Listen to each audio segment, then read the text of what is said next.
Hi, everyone. Welcome to Tech Over Coffee. I'm Dave. And I'm Ben.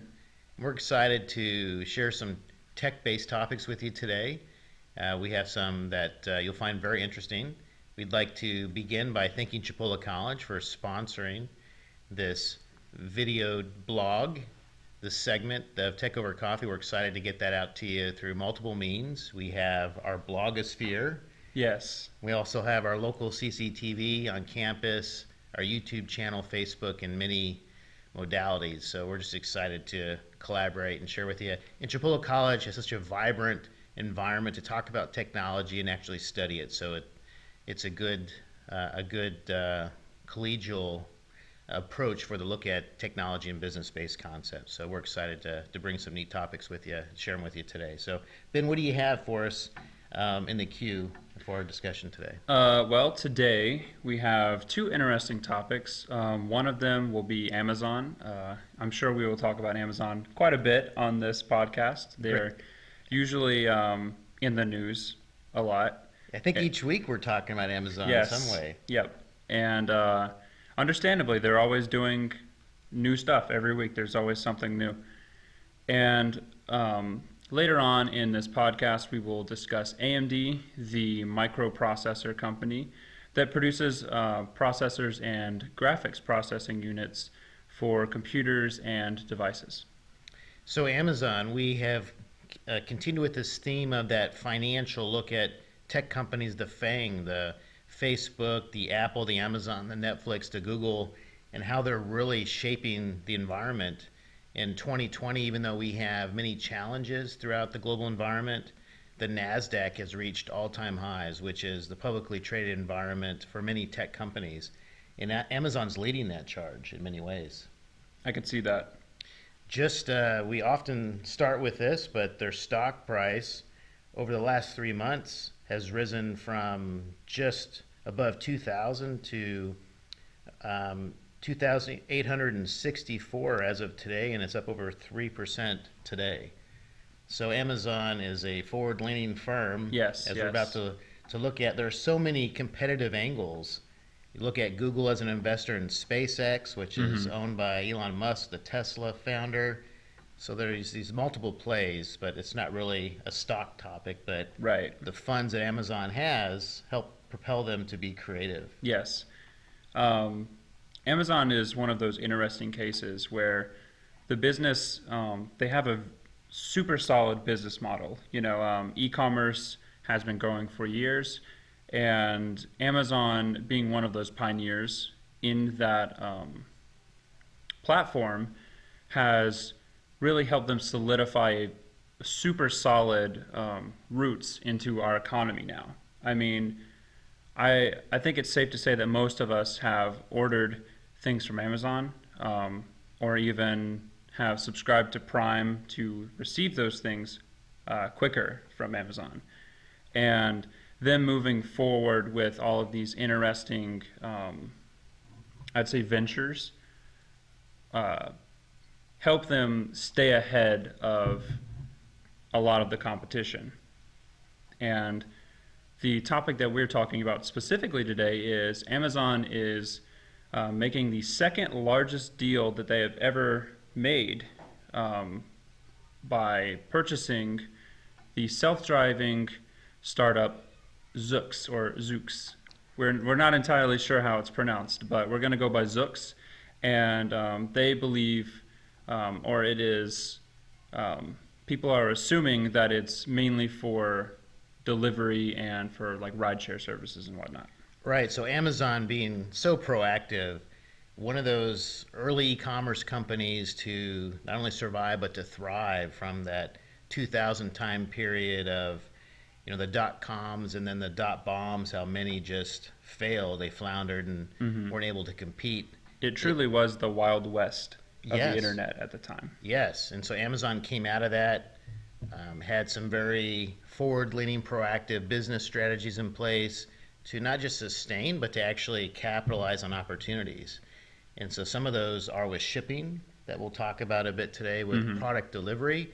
And as you noted, Zoox being their second largest purchase, Whole Foods being their largest. Yes, yes. So that was a fantastic purchase and very creative, opens the door for some other technologies of having autonomous small shopettes where you could go in and possibly buy products through some smart device like an iWallet or something. It also gives them that channel of distribution of Right, food. right. I remember reading in the news a couple years back about Amazon opening those small pop-up grocery stores where you just have the app. You walk in, grab the things you want, and walk out. There's no cashier, there's no point of sale system where you scan things or anything like that. You just grab, the groceries you want, and with the technology that they have in there, it just automatically charges your wallet for the things that you've purchased. Right, so that's going to reshape maybe the grocery store environment down the road, and maybe even sooner those little convenience store environments where you won't have to have a person in the forefront. Maybe those jobs will be retrained behind the scenes with some tech-based positions, which are ones that we could probably champion in a future segment, Right. and showcase the ability to provide different opportunities for workers. But that may be the first step with that, but that whole distribution, that whole channel of providing food to have an online grocery environment is a smart play, and Whole Foods is such a quality product, company. That was a hefty purchase. $13.7 billion Yeah. is spent. That's a lot of money. That is a lot of money. But I could imagine that it is already putting in work for Amazon. Not to mention, Amazon uses Whole Foods as a form of synergy. You can pick up Amazon packages from Whole Foods. You can pay with your Amazon wallet at Whole Foods. Not to mention, Amazon's making the money from Whole Foods now as well. And Whole Foods seems to be growing more than it ever has. So that being under Amazon's wing was a great decision for them. And that gives them that brick and mortar, that click and mortar environment where as Walmart has so smartly taken on, moving from that Dollar General focus of a mini shop in your neighborhood now to competing successfully with Amazon. Seems like Walmart's figuring that out. Amazon can counter that play with a Whole Foods and actually have a footprint in that community with Right. a high quality environment. So multiple angles for that purchase. But if you look at the price, $13.7 billion, as opposed, which we haven't mentioned yet, for the Zoox purchase of $1.2 billion. Yes, So quite a difference, but still a large investment. right. About 12 times the price. But $1 billion is $1 billion, and that's a lot of money nonetheless. But what's it for Jeff Bezos, a trillionaire, right? A billions, yeah. He could buy it himself. But yeah, so this article discusses, by the way, it's by USA Today, and Amazon is purchasing Zoox for $1.2 billion, and they are planning on using that as a delivery system, probably also a system to combat Uber and Lyft. I would assume that they would test the waters for their company with that as well, considering they have such an economy of scale that they could really just, if Amazon wanted to join the car industry and compete with companies like Tesla, they would have the money to just kind of buy into that immediately. And I like the background with Zoox. It seems like they've completed their homework, did their research. They are focused on emission-friendly, zero-emission environment. So not just competing potentially with Uber and Lyft and others, but doing it in a consumer-friendly manner. That's highly competitive and big on sustainability. Yes, I think one of the huge I'd say criteria of what consumers kind of gravitate to is more things like sustainable technology and technology that is more green friendly, or even technology that is more energy efficient. And they really kind of all funnel into the same thing, but consumers, or the modern consumer maybe is the right word, seem to gravitate towards these kind of topics and these kind of companies that point towards more ethical practices. Right, and with Zoox, as well as operate in an environment that focuses on consumers and the environment. Mm-hmm. It's also a research lab, if you will, so tons of intellectual property of smart people trying to figure out these challenges in life that we encounter. And they're doing it from the ground up, researching Zoox as we did, Ben, seeing that they're not just trying to do an add-on to a current product, they're trying to build it from scratch. Right. So that's powerful to own the entire pipeline of the idea to market. So that's going to give Amazon another strong position in the marketplace. Right, right. And so that's our topic on Amazon today, of them buying Zoox. Personally, I would like to, as we will, in 6 months, look at this again and kind of see where this is all going. If Zoox revolutionizes the company, or it just kind of gets absorbed by the blob that is Amazon, and it'll be interesting to look at in the future.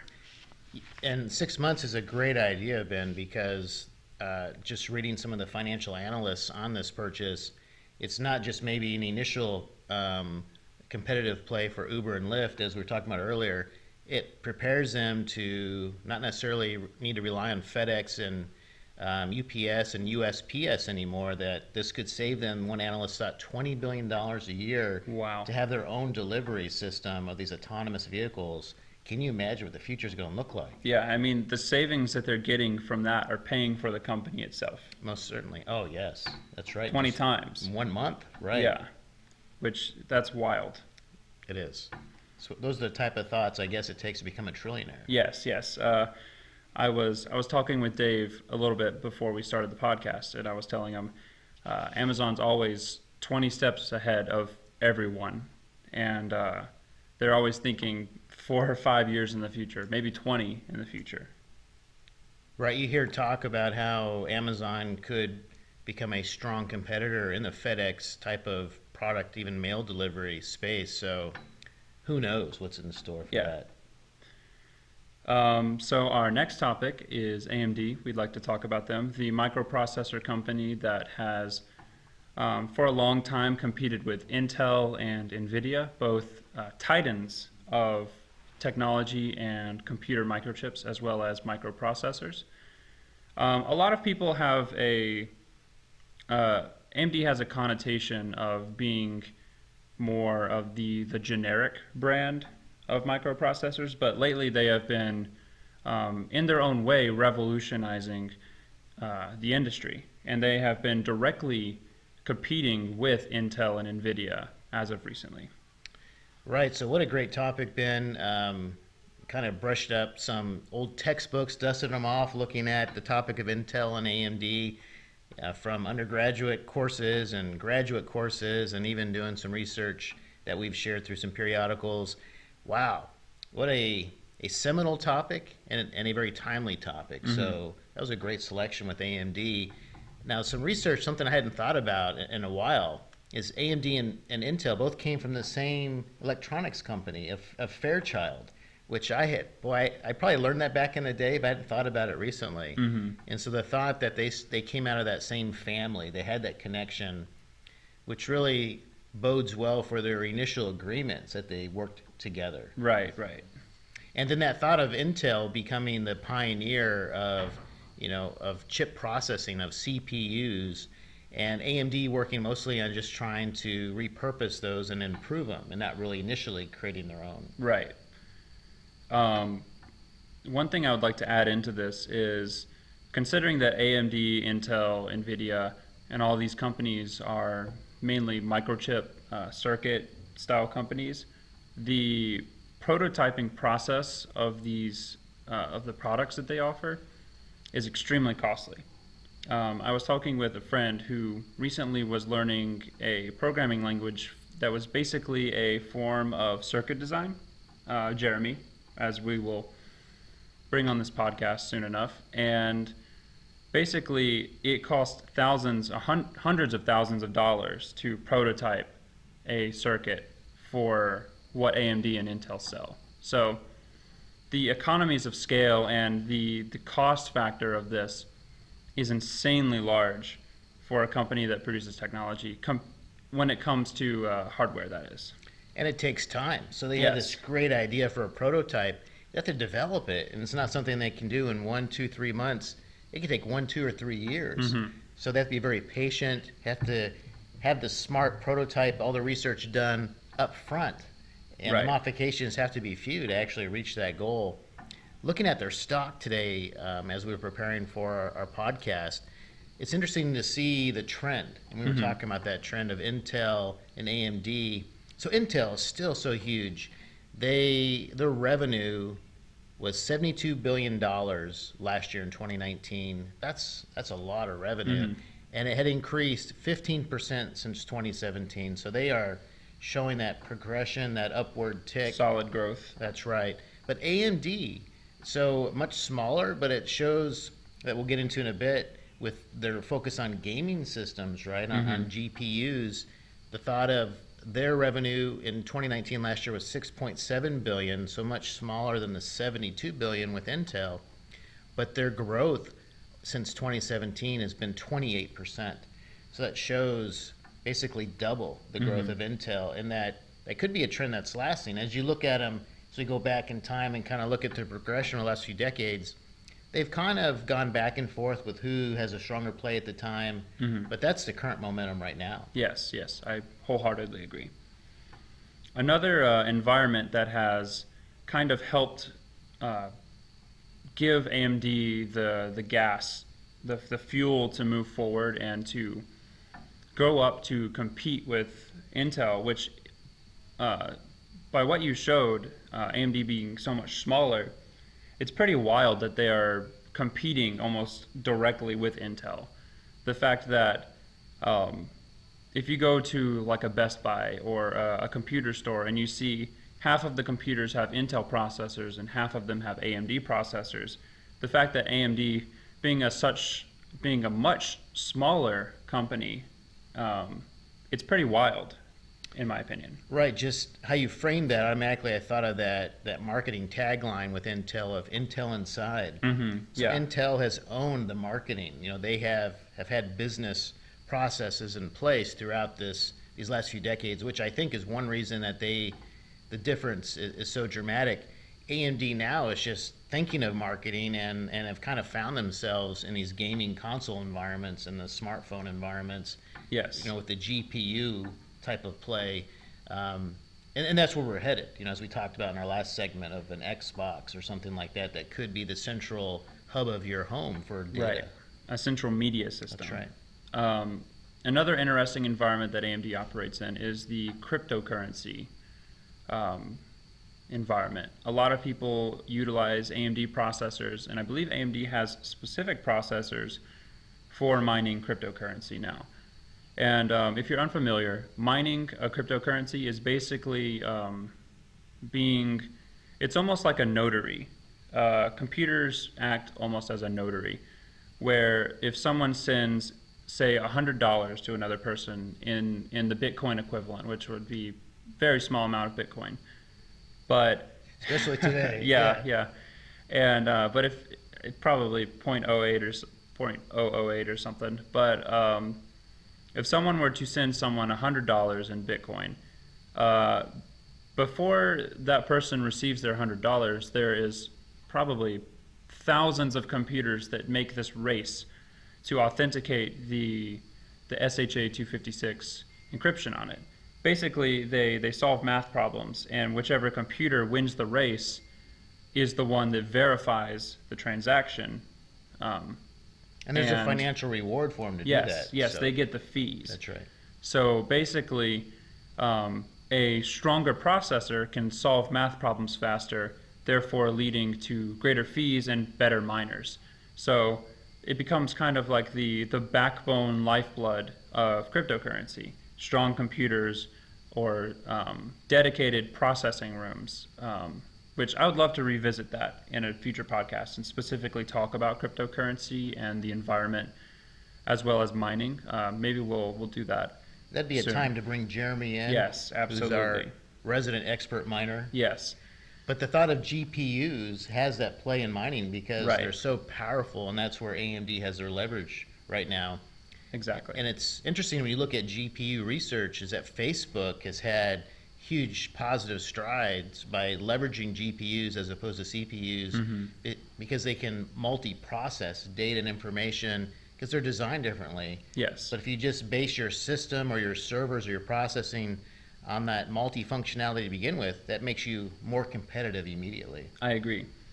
And I remember reading an interesting article about, I think it was the US military, I think it was the Air Force specifically, how instead of having server rooms for a specific project, they had like 20 or 30 PS3s, PlayStation 3s in a room that they had reformatted and they were using as servers, which is fascinating. Just a room full of PlayStation 3s being a server room is an interesting concept, which makes sense in it if you think about it.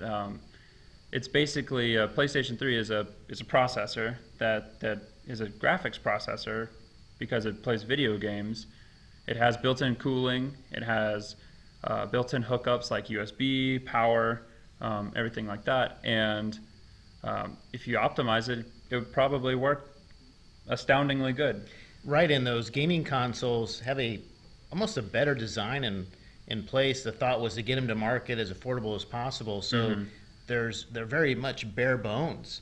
So their footprint on the heating side and everything that's required on the wattage is much smaller, even though they can process volumes more. Right. So it's a very much more competitive device when you look at it that way. Right. It's a 3-pound PS3 versus a 200 or 300 pound server rack. That's right.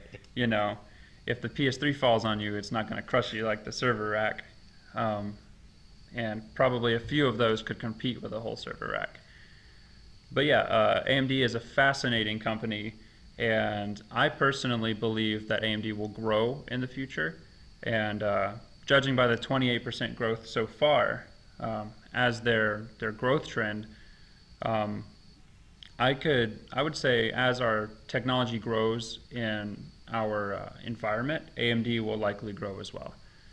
Just the fact that computers are becoming stronger and more devices are requiring stronger processors, especially like phones and tablets, and even like obviously computers, but Ultrabooks specifically, those laptops that are extremely flexible, the ones that you can flip backwards and become a tablet, or you can really do a lot with them.